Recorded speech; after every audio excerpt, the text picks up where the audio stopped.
School of International and Public Affairs.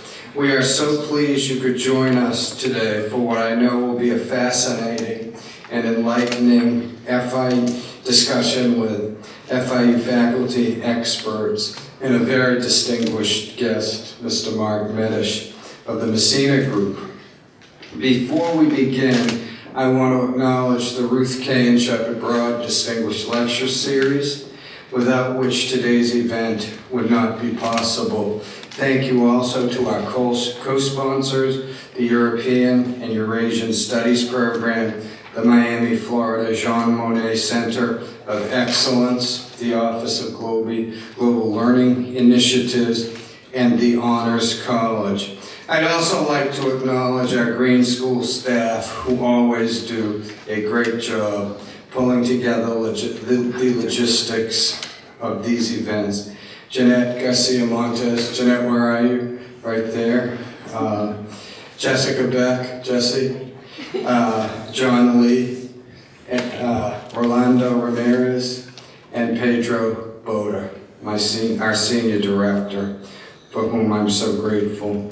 Finally, I'd like to acknowledge the Green family, Ambassador Stephen J. Green and his wife Dorothea Green, and daughter Kimberly Green, who has supported FIU for nearly 25 years.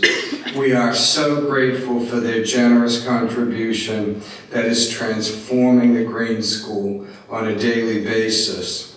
And now, without further ado, I'd like to introduce my friend and colleague, Dr. Markus Thiel, who's Associate Professor in the Department of Politics and International Relations and Director of our European and Eurasian Studies Program and the Jean Monnet Center of Excellence. Everybody, welcome Dr. Thiel. Thank you, Dean Stark. Appreciate it. Thank you to the Green School and to the Broad Lecture Series who made this great event possible. In particular, our visitor from out of town, and I want to right away move to introduce our guests. But before I do so, I wanted to let you know a little bit what to expect here for the next 90 or so minutes. After the introductions, there will be a little bit of a sort of introductory framing of the topic that we're going to talk today about, right? Namely, sort of the relations between the European Union, the US, Russia, and of course over many conflicts in Eastern Europe, in particular in Ukraine. So we have two fantastic guests here who are really experts on the issue. Following that, we have some questions prepared that we want our guests to answer and get into a discussion, and then we leave it with about half an hour for you to ask questions and for our experts to answer them, and hopefully we can get into a little bit of a discussion. But that being said, let me introduce our very special guest, Mr. Mark Medish. He's the CEO of the Messina Group International, a strategic consulting firm dedicated to global advisory services and investments. But not only that, Mr. Medish had quite a number of illustrious appointments in the Bill Clinton administration. He was the senior director on the National Security Council for Russian, Ukrainian, and Eurasian affairs. And he also served as Assistant Secretary to the US Treasury, among other senior official posts. During his career, Mr. Medish has held numerous leadership positions, including CEO of the Guggenheim International and the Vice President at the Carnegie Endowment for International Peace, one of the giants in our field. He's also a member of the Council of Foreign Relations and has extensive experience in international finance, economic development, and security policy. Thank you so much for coming tonight. And then to his right, we have Dr. Patrick Bell. Some of you may know Dr. Patrick Bell because he is not only a PhD graduate, but he's also an adjunct faculty in the Department of Public Administration, but also at George Washington University. Dr. Bell's research involves applying novel quantitative and qualitative methodologies, for example, social network analysis to complex political phenomena. And so he really is an expert in sort of using network analysis and media analysis to analyze issues of corruption, issues of social movements, protest movements, and so on and so on. And his current research project includes investigating the effect of social media and asymmetric information operations on conflicts in Eastern Europe, including, of course, currently Ukraine. So thank you very much for coming aboard. So before we go to ask our guests for the introductory statements, it should be fairly clear to all of you who are here that right now the question of Ukraine and in the larger picture, the question of the relationship between the European countries, the United States, and then Russia on the other hand, is of tremendous significance, right? In the past couple of years, we may have looked a lot towards China and the Asian pivot, but there has been a number of conflictual issues and events, and some of those I hope we get to talk about today, right? I mean, think about just in the past couple of years the question of NATO expansions towards the east, right? Something that has certainly not improved the relationship with Russia. Maybe we can pick up on that at some point. Then, of course, on everybody's minds, should be at least, I don't know if it is the Syrian conflict and the disagreements over how to tackle, right, the complex factions in Syria. Other issues are, of course, what the West thinks as Putin's increasing semi-authoritarian governance and his intervention in terms of, reducing political and associational freedoms in Russia itself. And then, of course, also, if you have followed the Russian and East European politics and European politics more closely, we've seen a interesting game that the Putin government has made in terms of intimidating certain countries, right? For example, having military exercises in the Baltic Sea, right? Close to Swedish territorial waters, for example. And on the other hand, sort of almost illegally helping financially support far-right European parties across Europe, including in Hungary, including in France, right? Even some have said it had something to do with the Brexit in one way or another. So you see here, there's a number of contentious points, and I'm sure that our guests can wonderfully contribute to that. So I look forward to that. Thank you. Great. Thank you so much. Thank you, Dean Stagg. Thank you, Markus. Thank you, Patrick. Thank you, FIU. Thank you, Green School. I could keep on with the thank yous. It's really great to be here. Thank you to all who've come. I know you have busy days, and it's great to see so many people interested in a foreign policy discussion of this kind. I mentioned to my friends that on the way, I flew down from DC this morning, and I happened to be sitting beside Leo DiCaprio, who had just screened his new film Before the Flood at the White House, and his whole team, his director, his producer, and were there, and we struck up a conversation. He asked me what I was doing. I was saying, I'm going to go give a talk on Russia and Eastern Europe at FIU, and they said, well, can we come? Where is he? No, they were very well, it turned out they had other things to do. Anyway, then we could have gotten a really big turnout. We could have tweeted this, right? Anyway, I thought what I'd do is just start with some very broad frame observations about the way I see relations between the West and Russia developing these days in front of us.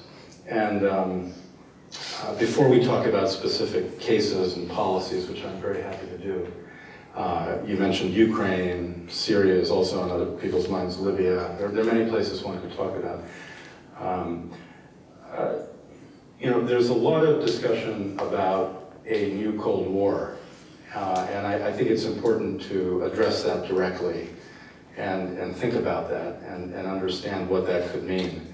In my view, it's a bit premature to say we've entered a new Cold War, but it's plausible.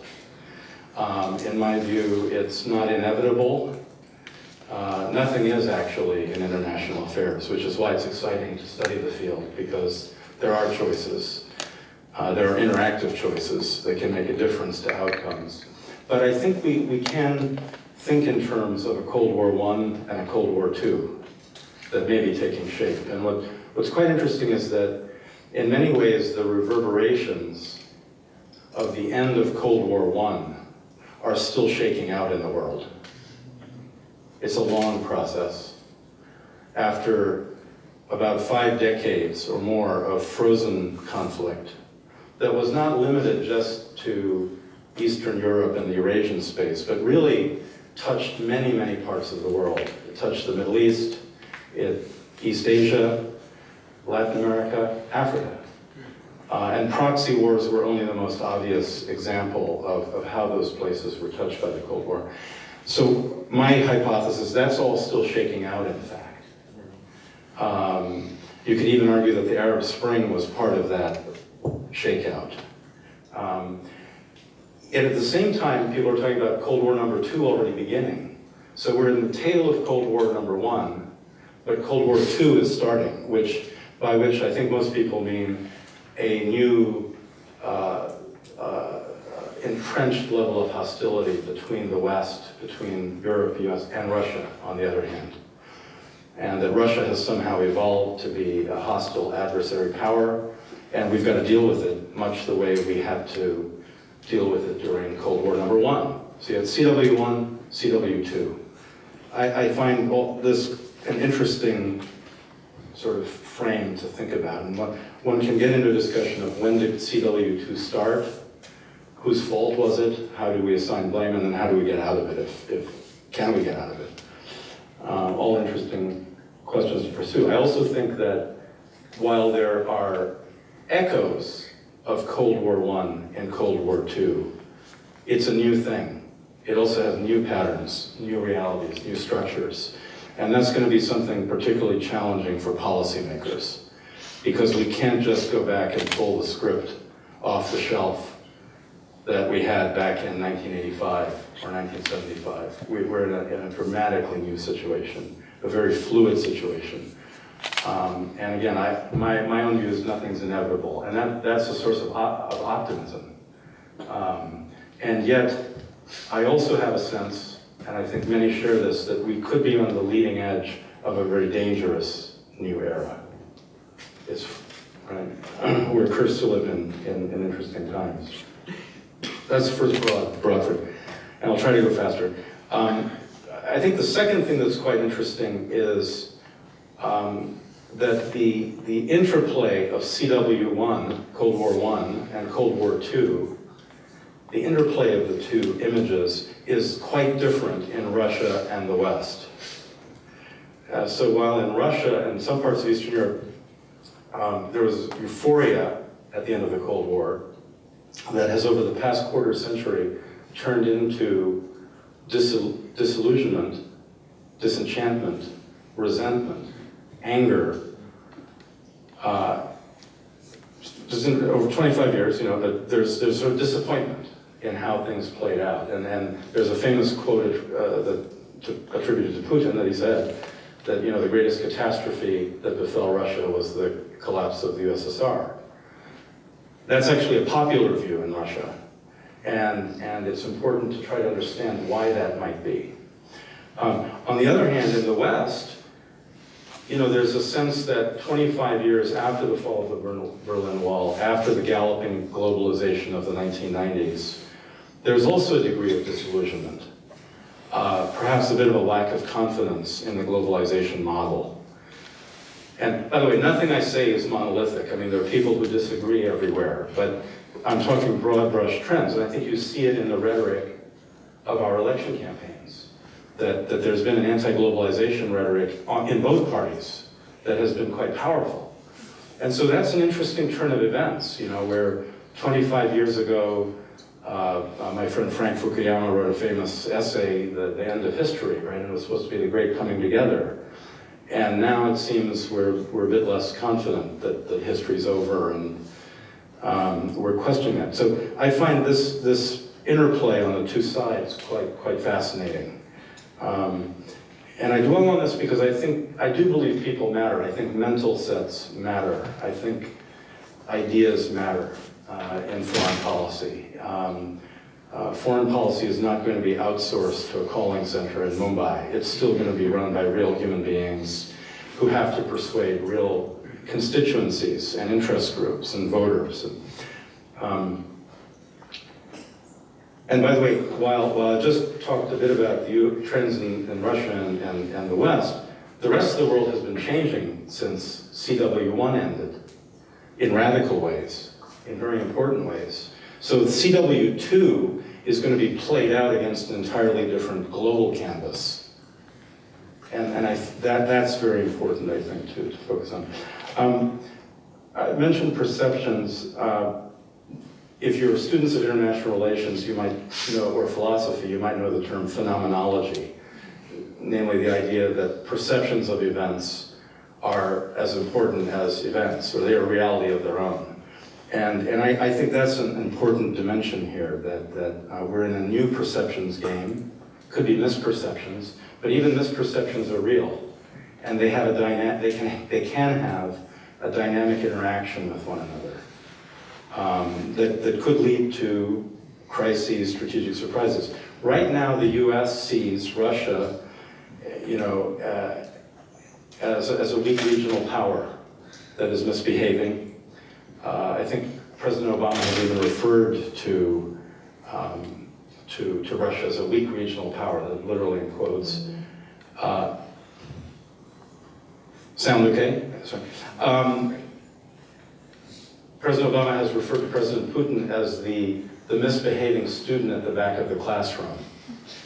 These are the image, and we see a lot of analysis of Russia as a declining country in demographic disaster, population decline, environmental disaster, a stagnant economy, and so forth. That's how we tend to see them. There's now this image, and that's our adversary in Cold War #2. The way Russia sees the West right now, there's some parallels.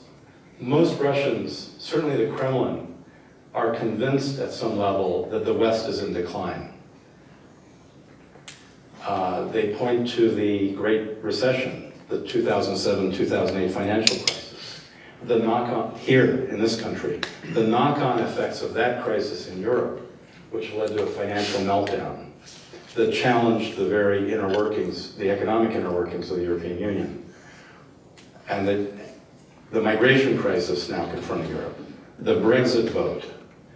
The Russians point to all these things. They point to the rhetoric in the US election campaigns, particularly from one of the candidates who says that the country is in trouble, that I don't know exact quote, but you know what it is, right? But anyway, we have to make America great again. Why do we have to make it great again? Because it's in decline. So interestingly enough, that's exactly the Russian thesis on the US. And the way they look back on the post-Cold War #1 period is that the West, led by the US, tried to take advantage of Russia. Underneath all kinds of pretty rhetoric, but the basic message was, we're going to consolidate our positions. We're going to expand our military alliance, NATO. We're going to expand the European Union. And now the Russians believe or think or speculate or hope that the high watermark of US influence and Western enlargement into the Eurasian space, the high watermark is behind us. It's in the rear view mirror. And if that's your working assumption, what do? You might be inclined to test, to probe, to push, to try to consolidate yourself, to reassert yourself. And we see a lot of conduct along those lines. So, the perception game, and I would say, by the way, there's some truth in both of those caricatured versions, but there's a lot wrong with them as well. The perception game is that there's a risk of mutual misunderstanding and mistake. And that could lead to strategic surprises, which is one reason I think we're in a particularly dangerous period of international relations. My very last point is, is that as we have this discussion, we keep in mind that this challenge, Cold War #2 with Russia, is a subset of all the challenges the US faces globally today. I don't think I mentioned China. Obviously, what's going on in the Middle East, Latin America, Africa, all zones of opportunity, but also some very serious challenges and questions being raised about American power, commitment, and influence. And so I think the maxim that must guide us as people interested in foreign policy is that we need to very carefully understand our interests, our national interests. We need to very well understand our capacities and resources, and that's everything from military to economic to social, to what our people, what our societies are willing to do. And this goes for Europe as well as the United States. And to marry that kind of analysis with a determination to play a long game. A long game. This is not going to be finished through a series of very short engagements. I believe the one big common denominator with the previous Cold War period is that we need a long vision and staying power. And it's that image of America and the United States that we need to project. Thank you very much. Dr. Thiel. Sure. It's going to be hard to follow that. Anyways, no, in reality, I really think that what Mark has provided for us here is a very good, I would say, strategic standpoint that we can look at. In particular, want to give a little bit more, shall we say, context to this. In particular, you may have read or may not have read Karl Polanyi's The Great Transformation. If you haven't, I would recommend it to you. I'm a professor, I can't talk about things without giving a book to students to read. So, in particular, he talks about this concept of embeddedness. Now, what does that mean? Essentially, that the current conflict or the current situation, scenario, if you will, needs to be looked at in terms of larger socio-cultural, shall we say, events. For example, for us, what we're looking at right now is not just the Cold War 25 years later, but from the Russian perspective, they're looking at it from maybe 100 years, 200 years. If you look at a very well, it's kind of like a famous or infamous term now in terms of what's going on in Ukraine, there's this idea of Novorossiya, or New Russia. This is actually a term that dates back literally to about 1783, when Grigory Potemkin literally gifted Crimea to Catherine the Great. This is their, if you will, kind of like lens of analysis. Their long game is much longer than us. For example, it dates back all the way to almost the founding of our country, and this for them is modern history. And the further you go east, it seems like a longer term perspective you have. You mentioned the Chinese, they have an even longer perspective. Their perspective literally goes back thousands of years. So I'd like to frame kind of like our discussion, I would say, in terms of like 3 different overarching, you might say, themes. The first one, geography and so-called imagined geography. The first one is that if you look at Crimea, you will see from the Russian perspective, Crimea belongs to them. Whereas from the Ukrainian perspective, you know, hey, it belongs to us. The thing is that it's not just an either or. This is a more of a, you might say, a gray area. And because of that, you will see, it's in particular Crimea as an example, you will see it has Crimean Tartars that have been there for hundreds of years. And we have this process of Russification, in which you had lots of different, shall we say, people from different areas of Russia were brought by Stalin to Crimea, but basically to Ukraine. So this idea of geography is very important to them. Then, secondly, this idea that Mark mentioned of perception, and I would also add misperception. Many of the greatest conflicts in world history have been the result of misperception. Look what happened in World War I. It was if you will, the assassination of Archduke Franz Ferdinand. This is fundamentally about misperception. I think the greatest, shall we say, problem that we have right now is that if we're not careful, we will blunder ourselves, if you will, into not just a Cold War II, but maybe something a little bit more dangerous. So we need people, in particular, in the upcoming election. If I were one of the advisors to one of the presidential candidates, you can guess which one, I would advise them that they need to have this very long perspective, that when you're dealing with other areas of the world, that we're the upstart, and we're not the ones that know everything. So perception and misperception, both in terms of how we see the conflict, but how they see the conflict. There's this concept in Russian foreign policy called державность, which basically looks at Russia as a great power.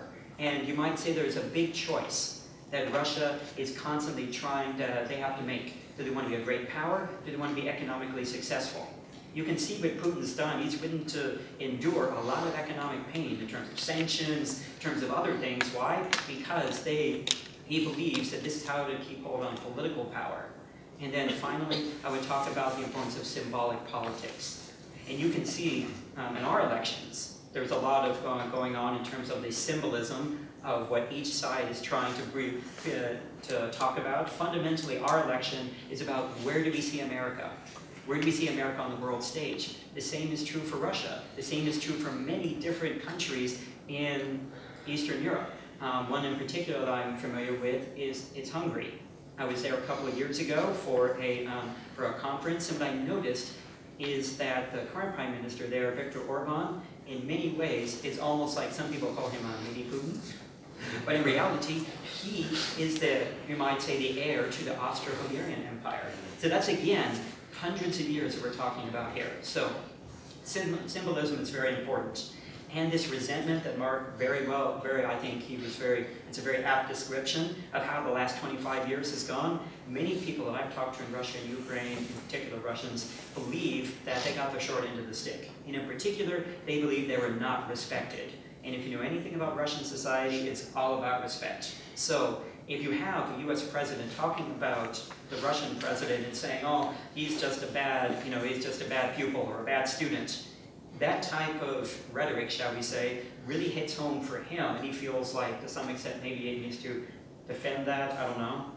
Never seen Putin on Twitter, but imagine if he was. Who knows? Point being this: that what's going on right now needs to be linked back to what's happened hundreds of years ago, to the Soviet era, to the Imperial Russian era, even, if you will, to what's going on before that. So that when we look at things, it's not just what's happening now that's important. And finally, my last thing that I'll talk about is this idea of networks.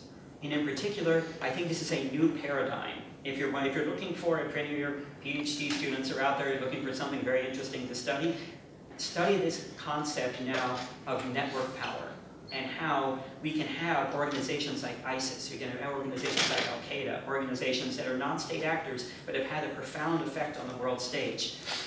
50, 100 years ago, we would not have even thought about this, and yet today, this is something we need to think about. So it's not so much, and we were talking about this a bunch beforehand, it's not so much that the old geopolitical order has gone away, if you will, Cold War I. Cold War II is now going on top of that. So it's almost like adding another level of difficulty, if you will, to what we have to deal with. It's not just talking about, shall we say, geopolitics, whether it be whether it's hegemony or multipolarity. The thing is now we have to add on top of it non-state actors, corporations, that also have an effect on US foreign policy. So because of that, I think it's going to be very interesting to see what's going to happen. Because I'm an American, we're told that we're always hopeful. I am hopeful but cautious. That we definitely need somebody in the White House that understands the complexity of what's going on. And that's kind of like how I'd like to end. Great, thank you very much. You both perfectly set the stage in terms of historical factors, political context, and geographical context. So now I want to ask you, my first question that I want to ask you has to do a little bit with all of these factors. And as a Europeanist, I'm of course interested in sort of the role of the European Union collectively. And you know that obviously the West is not monolithic either, as you just mentioned, Mr. Medish, that there's sort of the US has their own foreign policy imperatives, and then of course the Europeans, if they are united, have their own. So how do US and European approaches to Russia coincide and diverge? I mean, if we think about what happened in Ukraine, I don't know if anyone remembers that, but when the US Assistant Secretary of State was talking about the role of the EU in the process, she didn't use very nice language. I can't even reproduce it here. But obviously there are differences between these two partners. So if you can please respond to that within 1 to 2 minutes. Thank you. It's a great question. In 1 to 2 minutes, Take three of you. well, you know, look, there are a lot of shared views that go back to the whole transatlantic alliance, right? The backbone of NATO. I mean, that is a reality. That's an institutional reality, a cultural reality. So there are a lot of shared views on the potential of a Russian threat. Also a desire for engagement with Russia. Within Europe, there are very important differences, and you remember Rumsfeld and Cheney's comment about the old and the new Europe after 9/11. And that was a reference to the old Europeans, the core Europeans, Western Europeans, whom he viewed as too complacent and too willing to engage with Russia, whereas the new Europeans, the Eastern Europeans, who knew the oppression of the Soviet system, had the right level of mobilization and angst about the Russian threat. That was kind of the image from a decade ago. That's actually evolved. Pointed to there are new trends in Eastern Europe that are very important and very complicated. And you actually have leaders in Poland, in Hungary, in several other countries in Eastern Europe and the Balkans who are highly, highly critical of the transatlantic approach, of Brussels, and almost playing with Russia, you know, and playing a new game. But here's the central point that we must never forget. For all of Europe, Russia is a geographical neighbor and economic supplier. For the United States, it's an ocean away, and it's of inconsequential economic importance. The importance is at the level of nuclear strategic balance. That's really the only point of connection, apart from high-level diplomacy. But for Europe, Russia is part of the neighborhood. It may be in the neighborhood, or part of Russia may be in the neighborhood. And if you ask most Europeans, you know, Europe goes to the Urals. Well, the Urals are in the middle of Russia, so Europe is in the European nexus in a way, and in the European imagination in a way that means we don't see things exactly as the Europeans do, by and large. No, I would agree with what Mark said. In particular, if you look at the trade ties that exist between Russia and in particular between London, which is, if you go to London, you're probably apt to hear as much Russian as you are. Many of the oligarchs that reside in Ukraine actually live in London. Then if you look at what's happening in France, they were about to sell major, you know, like strategic weapons to Russia when basically the Euromaidan in Ukraine happened. And then if you look at what's happening in Germany, Germany gets most of its natural gas from Russia. And this is a pipeline that goes through Ukraine. And in fact, there were several issues that happened right after the conflict, you might say the conflict, in the east of Ukraine, in the Donbass region. In particular, people ask, why did they take the Donbass region? They said, well, mainly because it's the economic heart of Ukraine.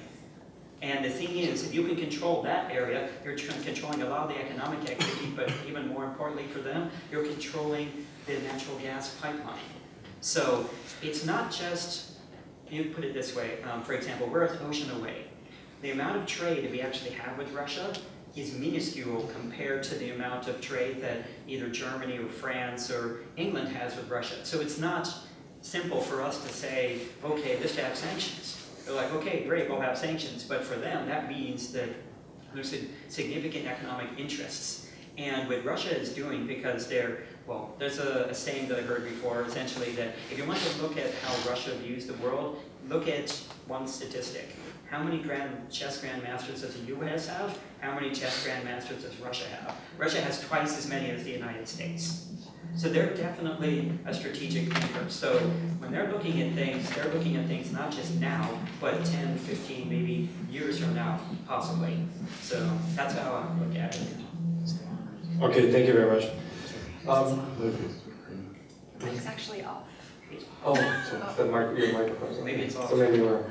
But thank you very much for your answers. Now, with regards to the bilateral relations, there was an attempt by Secretary of State Clinton and Obama administration earlier to, it was in 2012 or 13, to push the reset button, right? And have sort of a new start in relations with Russia. Given, however, sort of exactly the annexation of Crimea, what was going on in the eastern part, what's going on in the eastern part of Ukraine, the Donbas region right now, and many other things, right, that internally occurred, his concept of managed democracy in Russia. Is there any potential cooperation in those bilateral relations between the Western powers and Russia possible? Or to what extent? Yeah, it's possible. It's probably of a more limited ambit than it was 5 years ago, 10 years ago. But there are areas, and we can point to things like the Iran deal. That was an important international agreement that required really Russian cooperation. The Russians played an important role. But you mentioned the reset. The reset was, it's quite interesting. The reset was actually 2009, not 2012. What's remarkable about the reset is it came after another mini Cold War seemed to be erupting, the Georgia conflict, right? And the Russian incursion into South Ossetia and Abkhazia in August of 2008, also right before a US election. And there were a lot of folks saying, I mean, the Romney campaign said Russia is enemy number one. Here's the proof of it, or it was McCain. It was the McCain campaign at that point. In 12, it was Romney was warning us that Russia is enemy number one. But the point is, what's interesting is, after that mini Cold War, we immediately had a reset attempt. So what that tells you is there's an ingrained predisposition to try to find some new framework, some accommodation, some kind of a modus vivendi between these two superpowers from Cold War I. And so yes, we're in an incipient Cold War number 2 right now. We can delve into the details of it. After this election in the US, that might be an opportunity for the next US president to turn a leaf and say, okay, let's try to have a conversation. How could we reframe this? Are there possible zones of cooperation? Can we have reset? But of course, let's bear in mind that currency devalues over time. So if you keep saying reset every 5 years, it has a bit less conviction. It's like the ceasefires in Syria that have been shorter and shorter. We had a relatively productive ceasefire in Syria in February of 2016. It lasted for a period of months and provided a degree of humanitarian relief. This most recent ceasefire really lasted about 24 hours. So there will be a diplomatic effort to try to find a way, probably. Will it work? I'm not so sure. And so the flip side risk is that we really are entering a new long-term phase of standoff, of relative isolation from each other, of disengagement, of sanctions, and tit-for-tat retaliations, which was the characteristic of the Cold War number 1. It was very interesting that you say that, because while you were speaking, it made me think of this old term from the 90s called constructive engagement. And it's almost like what we're trying to do now is trying to figure that out again, but again with another level of difficulty. And in particular, the level of difficulty is this, that US national interest and Russian national interest coincide maybe in some areas.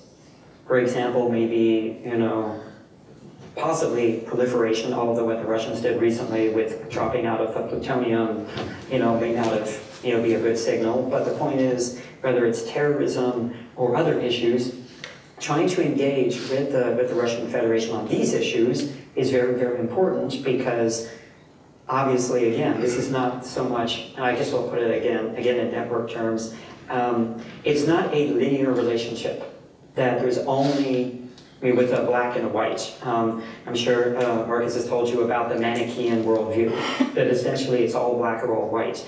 Unfortunately, we're dealing with many shades of gray when it comes to relations, not just with Russia, I would say with China, with Iran. But because of that, it becomes that much more important to understand not only what our national interest is, but to perceive rightly what the Russian national interest is. and to try to understand why they're, if you will, making the moves they are, and not just try to understand it from our viewpoint. Thank you. Let's zoom in a little bit to some of the core issue that's been going on, and that's been obviously the annexation of Crimea, right? It's been perceived as violating international law. The Europeans, despite high costs, have imposed the sanctions that they keep on renewing every 6 months, pretty much basically until the understanding is until something will happen with Crimea, right? It is, however, I mean, as a non-regional expert on Russia, it is unlikely that, you know, the Russian government or the Donbas region will sort of, something will change in that respect. So maybe can you tell us a little bit about where do you see openings, right, of positive change with regards to the annexation of Crimea, with regards to the eastern Donbas region? Has US and European foreign policy helped the process of thawing this kind of stalemate? Sure, so we can do, what I would say is this. What happened in Crimea was in the making for many years. If you talk to some people, I've interviewed some people that are from the region, they believe that essentially it dates back all the way to essentially the fall of the Soviet Union. That the Russian Federation, if you will, they've always wanted Crimea. And this idea that they just took it, you know, like right after, you know, this was a spur-of-the-moment thing. My personal viewpoint, this is not a spur-of-the-moment thing. This was planned for years. You can look at several groups in particular. This group that you may or may not have heard is called the Night Wolves. They're like a motorcycle gang, but in reality, Putin had a curiously close relationship with the Night Wolves. In fact, he met with the leader of which is ostensibly a motorcycle gang, and essentially asked them to go to Crimea. And if you actually look at what happened in Crimea right after what happened on the Maidan, you'll see not only were the Night Wolves there, but they were patrolling some of the streets. They were controlling some of the roads. This was a, shall we say, an annexation that was done with military precision. This was not just, you know, they just decided to do it one day. This is years in the planning. So the thing then becomes this. Again, it's almost like a game of three-level chess. So you would think, well, if we're looking at, for example, the peace agreements, Minsk I, Minsk II, my personal viewpoint, I think Minsk II is dead on the water. I don't think that it's really working for us, but the thing is, we can't just walk away from it. I mean, that's why you have what's going on, if you will, the four governments that were negotiating. Exactly, maybe you can just quickly That's mention what the main term of Minsk II is. That's right. Well, basically, this was an agreement that was negotiated in basically February of 2014, I think it was, or was it 2015? Minsk II. Anyways, but the point is that it was negotiated in the capital of Belarus, and there were Germany, France, Russia, and Ukraine. And essentially what they said was you're supposed to have a de-escalation, all heavy weapons were supposed to be removed from the line of contact, and essentially you were supposed to try to have some type of normalization of the border. Unfortunately, this really hasn't happened. I mean, just recently, in the last couple of months, you can see a lot more buildup of Russian troops on the border with Ukraine, more mobilizations, and of course, this also goes back way far to essentially the fact that the Black Sea Fleet has been in Sevastopol, which is in Crimea, for at least 150 years. And I just personally don't think that the Russians want to essentially give that up. But there is a possibility, I think, if we can get to the table, we can start to understand what's going on, and maybe we can try to, I don't know if it's going to be a Minsk III or what it is, but we definitely need to have a longer term solution that we have right now, which is essentially a frozen conflict, at least in my view. So excellent. Building on that, I would make 3 points. First, for Russia, this is a sphere of influence issue, but of the utmost centrality. For Russia, Ukraine is core. It's not a distant, part of a distant sphere of influence. It's not a satellite. It's part of a core sense of national security identity and cultural identity. And so Ukraine, one of Ukraine's challenges is it finds itself on this east-west fault line. And Ukraine, if you look at it on the map, is a west to east country. It's a broad country. Geography always very important, and the history of it. And what is within the boundaries of contemporary Ukraine comprises parts of the former Russian Empire, a lot of that, of the former Soviet Union, the former Ottoman Empire, or the former Austro-Hungarian Empire. This is a complicated piece of real estate, very complicated. But for Russia, it's part of the core sphere of interest. So and the fear was that the West was undermining Russian authority in Ukrainian space, and this whole move for Ukraine to join the European Union through an association agreement first, that was a triggering context. But as we were discussing at lunch, let's bear in mind, Ukraine has had periodic social unrest, people power movements to kick out the bastards, the corrupt oligarchs and politicians working for them. The Orange Revolution had taken place in Ukraine 10 years before the Maidan. So that gives you a sense, this is an abiding thing.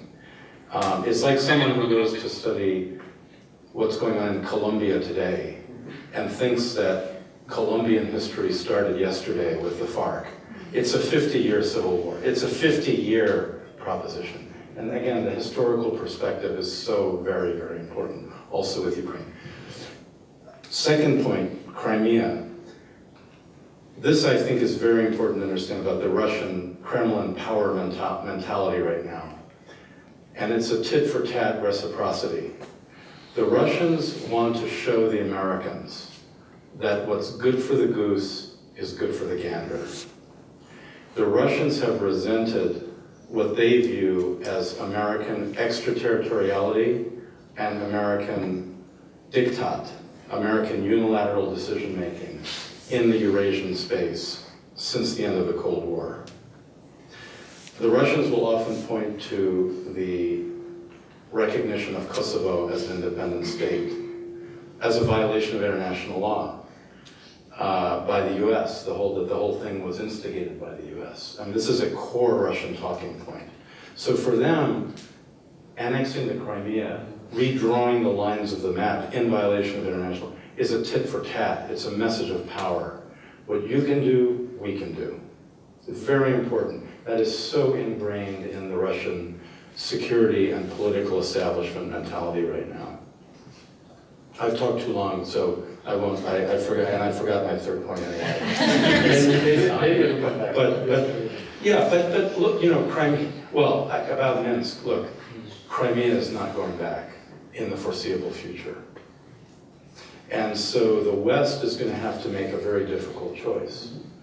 Because on principle, we don't recognize it the way we didn't recognize the subjugation of the Baltic states after the Second World War, and we refer to them as the captive nations, Estonia, Latvia, Lithuania, for a long period, right? But it didn't mean we couldn't have diplomatic relations with Russia. We may have to have that kind of an approach on Crimea, that no, we object on principle, it's wrong. The alternative is to basically say, okay, we're going to impose sanctions on you until Crimea is returned. There are people pushing for that. Right now, and it's about our sanctions regime, it's very important to bear in mind. Right now, we have heavy sanctions on Russian individuals and entities, but they are by the authority of the executive branch. There are proposals to turn these into legislative sanctions by Congress. Mm-hmm. And that makes them much stickier and much harder to lift. And it will constrain diplomacy much further.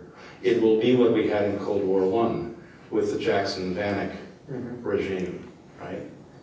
And it was only in recent memory that Jackson-Vanik was finally lifted when Russia joined the WTO.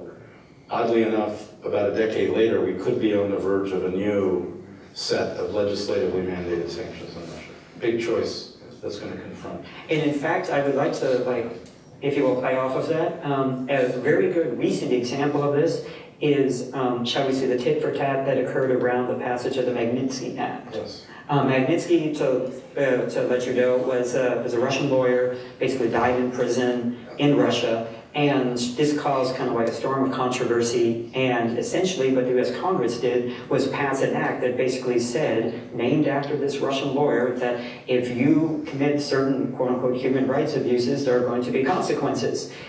The direct consequence of that, many people think, was Putin basically saying, oh, you're going to do this to us? Well, then basically you can't adopt any more Russian children. So we essentially closed off, basically, adoptions. And many people kind of like see that as a tit for tat. Another book that you can read that's very good in this regard is The Evolution of Cooperation by Robert Axelrod. He talks a lot about this, and I believe that that is one way that, shall we say, strategically, that we in the West can look at the, shall we say, from a game theoretic paradigm, what's going on between Russia and the United States. And don't get me wrong, I think that there is a possibility for change. The question is, who are you negotiating with? And that's... We're lucky Patrick didn't put out the reading list before this session. Stay away, right? So, these are great books, good recommendation. So, Thank you. Actually, two questions in one. On the one hand, I think the tit for tat was perfect in the definition to describe, because even as a Europeanist, I have the feeling Russia's reactions in many ways is also a tit for tat strategy for the perceived sort of incursion or, into the Russia sphere of influence, right? Getting the former Warsaw Pact countries to join the European Union, right? Trying to woo Ukraine to sign the special free trade agreement. I think that still hasn't been signed. Looking at that, right, would then be a natural reaction or maybe a strategic decision, aside from constructive engagement on a political, diplomatic level, be to kind of really actually remove ourselves a little bit ourselves more, so that there is, less of a chance of a reaction from Russia? I'm just asking the question because the tit for tat came up. And the other question that I wanted to mention, because you are particularly also working in media, but you also are an expert sort of in political media, right? It plays an increased role on the social media level, on sort of the information propaganda level. What has been the role in sort of these bilateral tensions and the Ukraine conflict in terms of the media? well, I can tell you this is a very interesting, this is kind of like what got me into this research a couple of years ago, is I was watching what's going on in Ukraine, and in particular, I watched a video by a woman named Yulia Marushevka. She is now the director of the Port of Odessa. She's actually about your age, maybe a little bit older, about 26. She was literally a translator for a US, basically movie producer, was making a documentary about what's going on in Ukraine, 2 minutes, straight to camera, called I'm a Ukrainian, speaking in English, very attractive woman, very well spoken, got 8 million hits in less than 3 weeks. This, in many ways, she became the face of the protest. And this is kind of like how I got involved in this, and I decided I'm going to interview this woman. And I'm going to go over there and see what's going on in Ukraine. 3 important things that are going on in terms of the use of social media. Number 1, the language of social media. The language, whether it was English, Russian, or Ukrainian.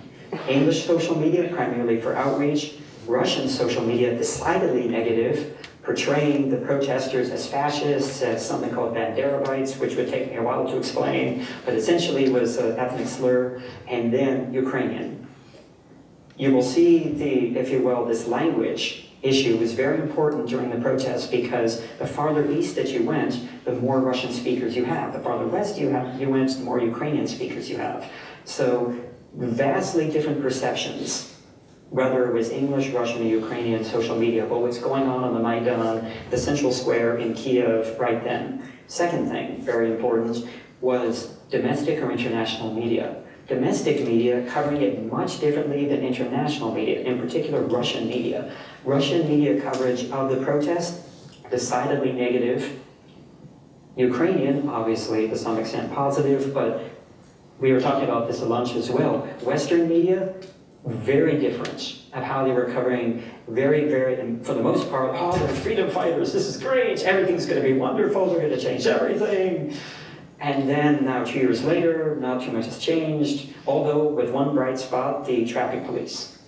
The traffic police were completely replaced. Imagine this, just for a second. you have essentially 10,000 traffic police officers. They're pretty much considered the worst of the worst, the most corrupt institution in all of Ukraine. There's the chief of the Ukrainian Federal Police. Her last name is Bigogadze. She's from Georgia. She replaced all 10,000 police in a year and a half. 26 different, they're called basically oblasts, and managed to replace them not just with old people, but literally completely new ones. And this is the thing that's fascinating, is what we're doing. And I'm sorry if I get a little excited when I talk about this. So, point being is that social media had a fundamental, I think, impact on how the conflict was perceived. Not necessarily how it went, but how it was perceived by each side. And that battle for perception is still going on today. And Russia, in particular, has spent hundreds of millions of dollars in so-called, you might call this information operations. A so-called hybrid war, which would take more time to explain. But the point is that definitely had a lot of... Thank you. I think that was a really rich commentary on what's going on in Ukraine. I would say Russia, on the social level, social media level, social level, societal level, in Ukraine, they lost their gambit. It's important to understand that probably some in the inner circle believed that there would be more of a movement in the eastern regions of Ukraine towards separatism, more protests against Kiev. It's true, there's a lot of dissatisfaction about Kiev, the capital of Ukraine, the center, but it didn't translate, even in the Russian-speaking eastern regions, into a desire to leave the country. And I think that came as a bit of a surprise to some of the hardliners in Russia. So, and Russia's overall lost the heart of Ukrainian society for the foreseeable future, for generations, because of what they did. They might have annexed Crimea, they gained back that piece of land, which was originally in the Russian Federation in the Soviet period and so forth and so on. But socially, they've lost hearts and minds. Ukraine remains a divided, non-monolithic country, east to west and in many other ways, rural, urban, and so forth. But the Russians overplayed their hand and lost the soft power game by and large. The big risk in Ukraine right now is that the reformist promises are not fulfilled, and that is going to lead to a new cycle of unrest, as we've seen throughout Eastern Europe and many other emerging markets, where you get technocratic reformers in power. There's euphoria, there's a honeymoon, and then there's disappointment. Some people would argue that was the Obama first administration, change, but then nothing really happened, But when that happens in Ukraine, you get street protests, On your other, Markus, you asked us a complex question. It's about scenarios. One option is the constructive engagement, which actually comes out of our policy in sub-Saharan Africa in the 1980s. That's actually, if you do the genetic tracing, it was a guy named Chet Crocker, who was Assistant Secretary in the Reagan administration, who came up with this term for dealing with difficult partners, with regimes that you don't totally agree with, South Africa in that case, but that you needed to deal with. So constructive engagement, that's one way we could deal with Russia. Another one is disengagement, is the isolation, the sanctions, the walls, mental walls and physical walls. The other one, a more radical one, is to pull back so that we don't provoke as much. I don't see us doing that. It would be, even if you argued it was a mistake historically to enlarge NATO, I don't see people pulling back. I do see a lot of caution about further enlargement, and there are good reasons for that, because becoming a NATO ally means a commitment to defend borders. And for any NATO member, including the United States, to commit to defend a border that is already under attack basically means agreement to go to war. This is a very heavy thing. You're committing your people, you're committing your military, because you're putting your credibility on the line. So it would be great if everyone could be in NATO, but what that means is you're committing to defend borders. Now, one caveat though is the EU is a trickier question. We already see Brexit, right? Now think about Brexit for a second. Since 2008, 2009, Europe was really struggling to keep the weaker southern economies in the European Union. In the case of Greece, in the Eurozone and in the European Union. Enormous investment in doing that. And Greece remains on life support. And in the midst of that, Britain, one of the pillars of the European Union, voluntarily decides to exit the European Union. This is a new Europe. This is a new Europe, and it's going to have consequences for Western policy. It is by no means assured that the European Union will hold together in its present form or with its present ambitions that are in the Lisbon Treaty. It's not assured by any means. How Brexit is handled will be very important. Whether further financial crises unleashed will be very important. Whether the migration crisis can be handled will be important. Whether Russian machinations and pressure can be handled will be important. The elections of next year in France and Germany. France will and be Germany. decisive as well. Yeah. Thank you very much. I mean, I have tons of other questions, but this is really, I wanted to reserve some time for you to ask questions, because as you can tell, there's a lot of different perspectives. I don't know, yeah, we do have a mic, so please, if you have a question that we haven't covered yet, please raise your hand, identify yourself quickly, and then ask the question to our two guests, or all three of us.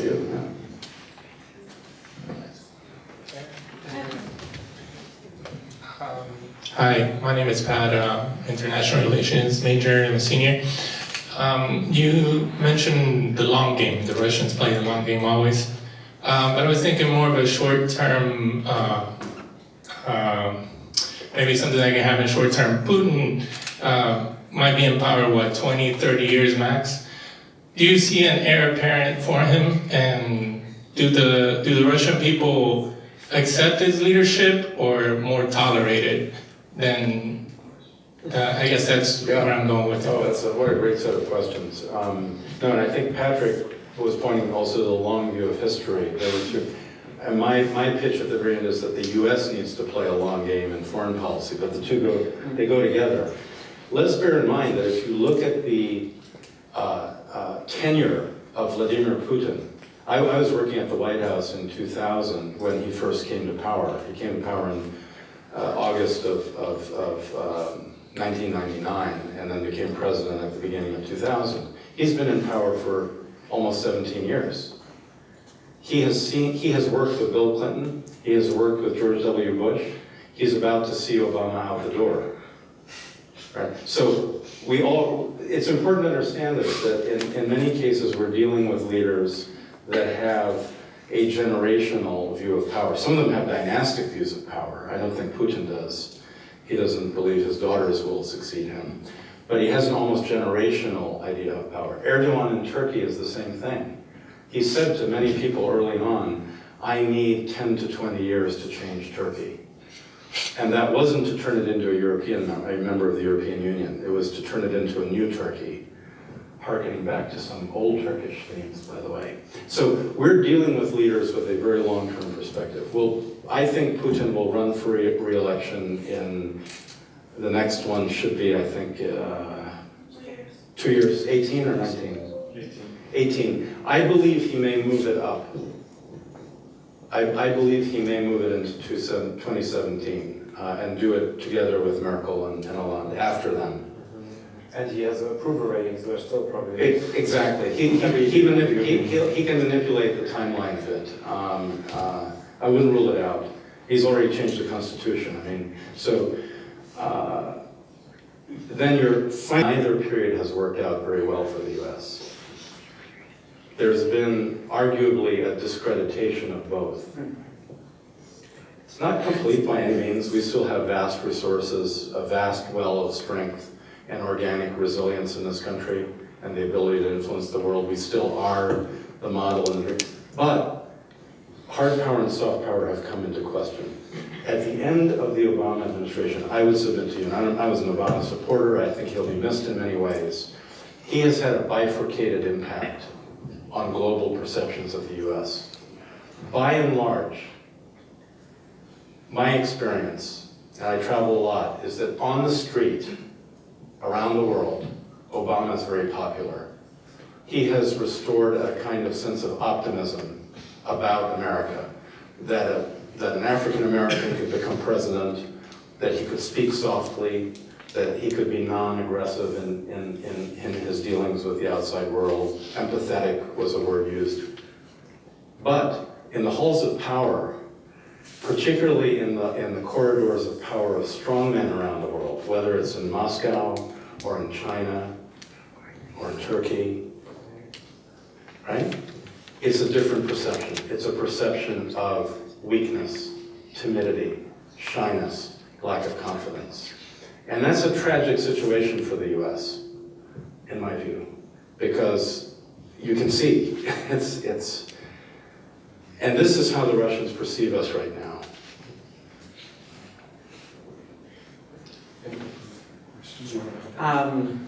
Briefly, I guess I would look at it in this way, that like anything else, there are, like I said, it's complex. It's not like a black and white thing. Are there dissidents in Russia? Obviously. I mean, you can look at the protests that happened in 2011, 2012, and I believe, and Elizabeth Woods, she's a professor at MIT, has written kind of like a book about this as well, I won't give you the title, that talks about this, talks about Putin having this twin identity of tough guy and then local hero. And the fact is that a lot of what's done in Russia, foreign policy, to some extent, is also done for domestic consumption. I mean, taking Crimea, to me, was a lot more about domestic issues than it was about Ukraine. There are dissidents. Alexei Navalny is an example. And I'm sure if you don't know who this man's name is, but you may have heard of him, Boris Nemtsov was was obviously, he was killed right outside the Kremlin, one of the most, shall we say, surveilled areas in the world, and yet the cameras were turned off.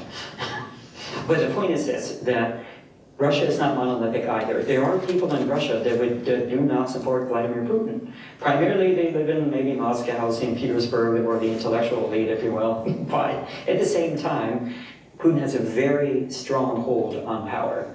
And these sanctions, to some extent, you can see he's trying to chip away at them. He's trying to get the Hungarians on his side, trying to get the Greeks on his side. I mean, the Greek foreign minister actually, or was it the Greek president actually went to Moscow. Point being this. Yeah, all the Greeks. Yes, so anyways, point being this, that for sure, this is not like, this is not simple. Like, this is not just like Cold War I. This is definitely a lot more complex, and the next president's going to have to deal with that, I think. So. Thank you. And can I just mention on the tit for tat, the Russian perception of Western ambitions during the street protests in 2011, 2012 was that we were advocating regime change in Russia. It's very important to understand that. That was the Kremlin takeaway, that that's actually what our policy is about. And so Putin is extremely committed to roll that back and make sure that we don't get any ideas about further regime change. Regime change is neuralgic for the Russians. It's neuralgic for the Chinese, right? They have not signed up for that script. And so it's a major tension point. Very good, thank you. I don't know who was first. Can we just get going this order? Oh, yeah, you have a please. Go ahead. Well, I'm sort of an interloper as a professor, but Alan Rosenbaum from Public Administration. You got to it a little bit in these last questions, but I really was struck by, I think, the lack of focus on internal domestic politics in terms of explaining a number of these developments. I mean, if you look at Ukraine, for example, and Crimea, you talk about taking that back to the fall of the Soviet Union, really needs to be taken back at least to the 1930s and the mass starvation that in turn enabled the Russians to bring millions of Russians into eastern Ukraine and Crimea. Part of the reason, Patrick, you can describe it as a gray situation is the result of terrible excesses committed in the 1930s. In terms of explaining Putin and his success in Russia. Not just Nemtsov, but all of the journalists who might be potential opponents to the regime might raise serious investigatory journalism who have been assassinated, killed, died under very strange circumstances. I mean, and each of the countries that have been mentioned, I mean, I think a lot of what's going on is a decline in democratic institutions. Strong men, if you will. It's happening in China over the past 2 or 3 years, Turkey, Russia. I mean, I think we're seeing a receding of democratic values, and I think that has to be taken into account. And the early kind of comments about Obama's negative interpretations, etc., kind of in one way represent an explanation. But I think if it's not put into the context of the very negative anti-democratic authoritarian developments that are taking place in a number of major countries around the world, you don't really have the full context. Thank you. Thanks for your comment. I don't know if you want to respond or if we should go to there are a couple other questions. Wait. No, I would agree. I just agree with it. I totally agree with that. Yeah. I took it as a premise that there's been an authoritarian turn in Russia, and there's been a change in the tenor of the country. That Putin is a dictator, right? Who wants to stay in power for a long time and doesn't want to be held accountable at the ballot box, and has been suppressing voices. As the professor eloquently said, I mean, we must remember many people have paid the price with their lives. This is an oppressive regime. I was coming at it from a different angle, which is there are a lot of oppressive regimes in the world. This is one we're going to have to deal with at a foreign policy level. And so that's the question. Is it constructive engagement? Is it isolation? What tools of leverage do we actually have to influence outcomes in other places, if any?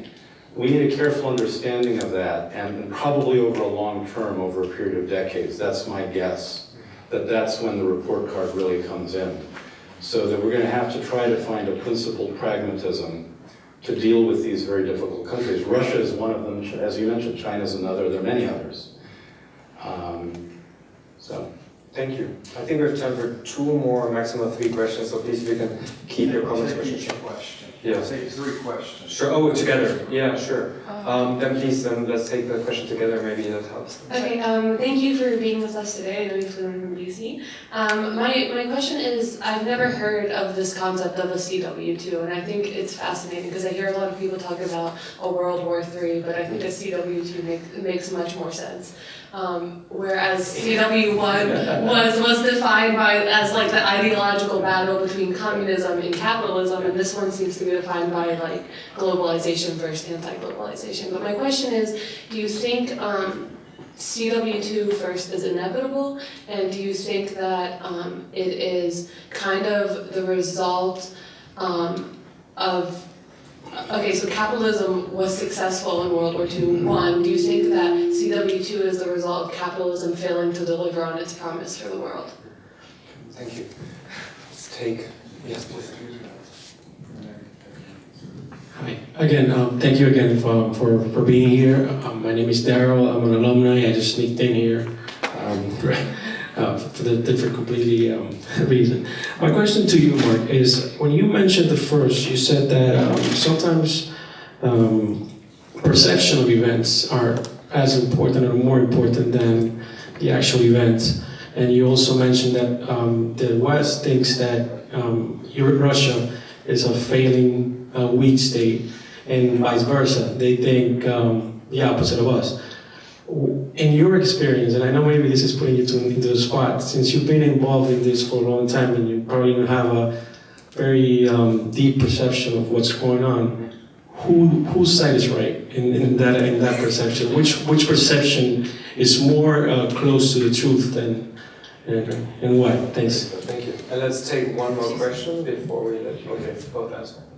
There was a third question. Hi, Christoph Holu. Thank you for your time. My question is, one of the presidential candidates is openly calling for the reform of the NATO. He's saying that United States cover more than 75% to the funds of the NATO, and he's calling for the removal of US forces from the Baltic states and from Europe. My question is, do you think in case this candidate will win and this would happen, would it trigger the aggressivity of Russia towards the West? Great, thank you very much. Great questions. Thank you again. And I should add, in the spirit of full disclosure, I'm actually a Ukrainian-American citizen. My family came from Ukraine. My father got out of the Soviet Union during the Second World War, came out of that crucible that the professor described of the famine and all that. So again, I'm totally in phase with what the professor, it's very important to understand the difficult history of these countries in the Russian Empire. Questions. Cold War II, I'm glad you like it. I think Leo DiCaprio is who inspired me to do this, because they came up with it on the plane. I said, you know, so exactly what you said. Everyone talks about World War II and World War III. What about Cold War II? So we coined it here. It happened here at FIU. I absolutely do. I don't believe history is inevitable. And I think that, you know, the European Union is a very interesting thing, because in many ways that has been a microcosm, a leading microcosm of globalization. The idea that sovereign nations would yield their sovereignty in particular areas over a gradual period of time, leading to more integration. That's kind of globalization. Coming up with a new governance structure for multi-sovereignty, and thus a new sovereignty. And the European Union experience generally has been that crisis leads to institutional improvement. Don't fear crisis. That's the American experience. That's the experience of the common law tradition, actually, which is our institutions develop through crisis, through conflict. Unfortunately, sometimes bloody ones like the Civil War in the US, but there is conflict in society and across society. So I don't see that structural conflict as making inevitable another Cold War or anything like that, if you take it on a bigger scale.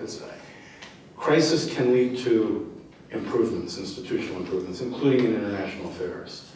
That said, I believe, for the reasons we mentioned before, we're in an exceedingly dangerous period because we're distracted. I think the US campaign in 2016 shows you how distracted the US is. It goes to the last question that was asked, actually. You're hearing things that were unheard of. We've never had mainstream candidates say the kinds of things that are being said in the way that they're being said. And so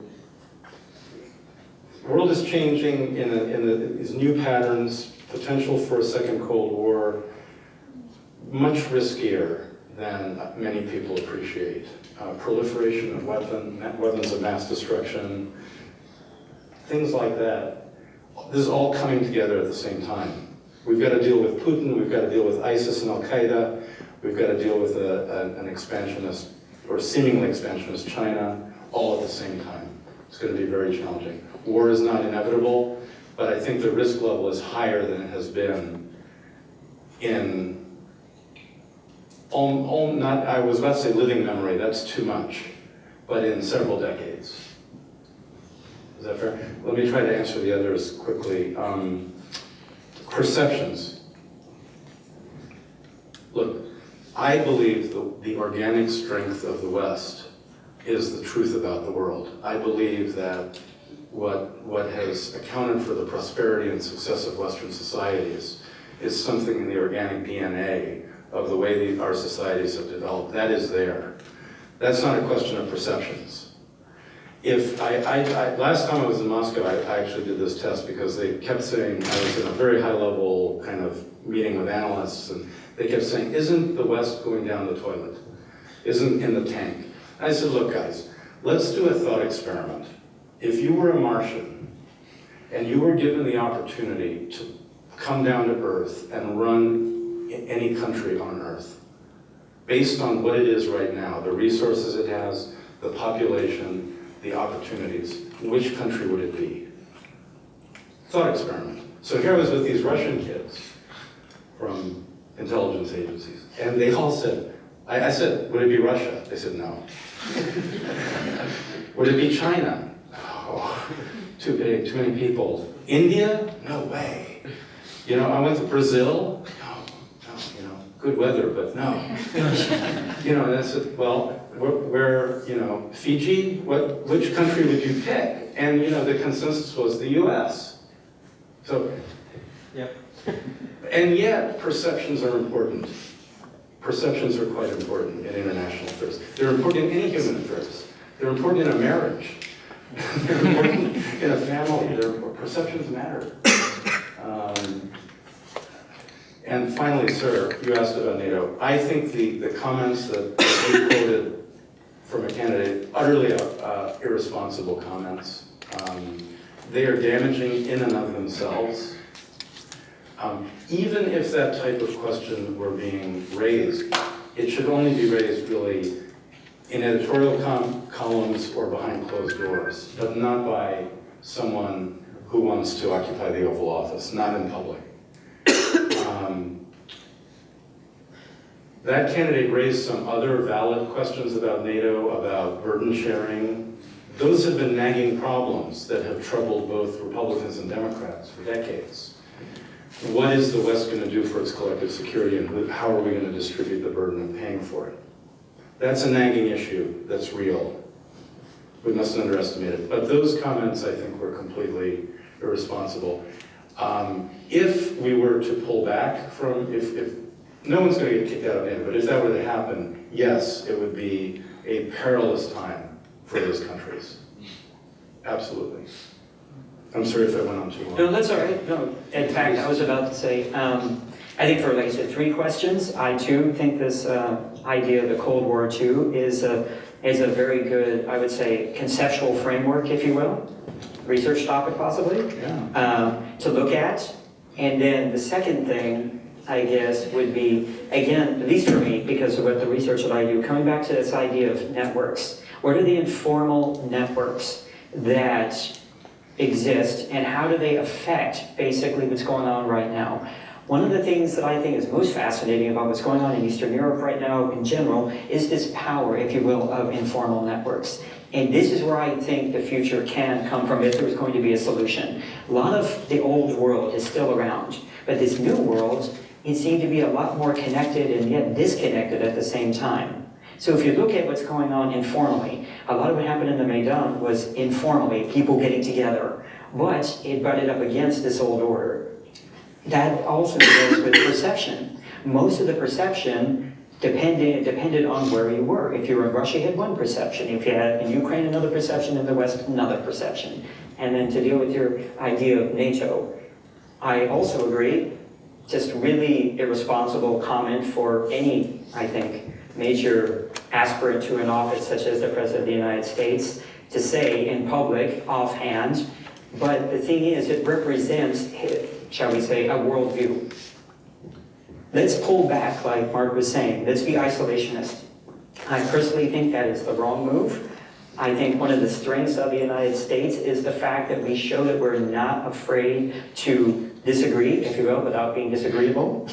But at the same time, the thing is, we need to know specifically, have an idea what our interests are, and we need to communicate those in a very straightforward manner. I think one of the strengths of the United States is the fact that it's not that there's no corruption in the United States, is that we deal with it, I think, in a more transparent fashion. Then we just don't hide it away and say it never happens. I mean, it does happen, but hopefully we will learn from that. And the fact is that our democracy is not perfect. No democracy is perfect. But to quote Winston Churchill, I think it's the worst form of government except for all the others. So, thank you so much. I think we could probably talk for hours longer, but that's all the time we have. So join me, please, in thanking our 2 guests.